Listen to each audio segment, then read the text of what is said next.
Je vous propose un très rapide aperçu de l'utilisation du module suivi d'un Ipareo, allant de la partie préparation en amont de la visite jusqu'à la saisie des informations issues de la visite en entreprise. Je ne reviendrai pas sur les fondements et sur la nécessité de cet acte de suivi de l'apprenti, qui est essentiel dans une formation duale, car je l'ai largement abordé dans la ressource « Modalité de suivi des apprentis ». Évidemment, tout ce que je vais vous montrer est en lien direct avec le module activité d'Ipareo, car on y retrouve bien sûr les mêmes activités et ou compétences auto-positionnées par l'apprenti puis positionnées par le formateur.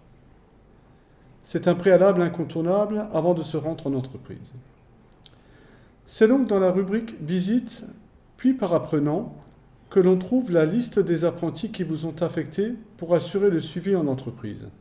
C'est un paramétrage qui est réalisé par la personne de votre établissement ayant les droits d'administrateur. J'ai pris en exemple un apprenti ayant terminé sa formation initiale en niveau CAP et qui m'a donné son accord pour apparaître dans cette capsule.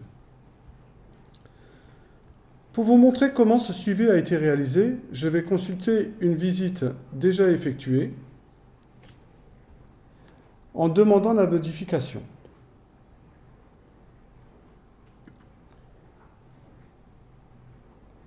On y retrouve l'ensemble des items se trouvant dans la rubrique Activité, donc toujours extraite du document de liaison, complétés par des éléments plus généraux, définis par l'équipe pédagogique et qui vont au-delà des activités purement professionnelles. Il y a également un code de couleur qui va du rouge au vert. Et comme pour l'onglet Activité, d'une graduation par les 4 niveaux de maîtrise. Très bonne maîtrise, maîtrise suffisante, maîtrise fragile, maîtrise insuffisante.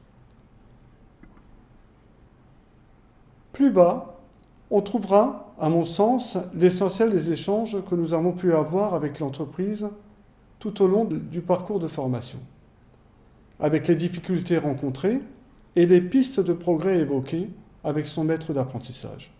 Je ne vais pas en faire la lecture, mais l'exemple est intéressant, vous pourrez en prendre connaissance.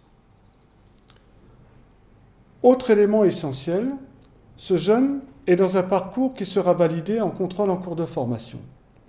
Il sera donc important d'apporter des éléments de preuve réglementaires pour attribuer une proposition de note, sachant que le maître d'apprentissage et le formateur se concertent pour attester ou non de l'atteinte des objectifs de formation. En exemple, je vous ai ouvert le document qu'il est possible d'adjoindre à la saisie de la visite, sachant que cette directive n'est pas forcément la même selon la réglementation de l'examen et les consignes des corps d'inspection. On y voit le livret d'évaluation avec le règlement d'examen, puis les situations observées tant au centre qu'en entreprise, des photos à l'appui et la description.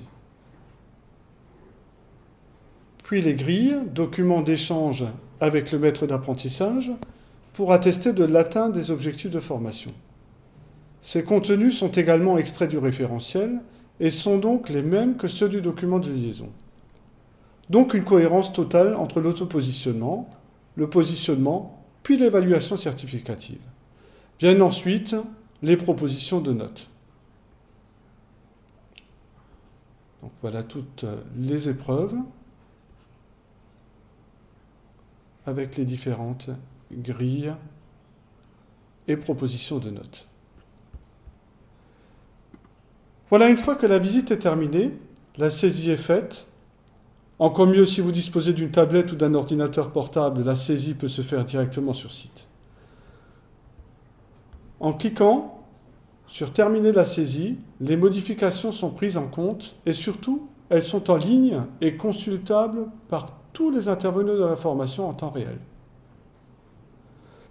Bien entendu, vous avez des habitudes, vos habitudes, mais il faudra globalement tendre vers cette façon de préparer et de consigner le suivi en entreprise.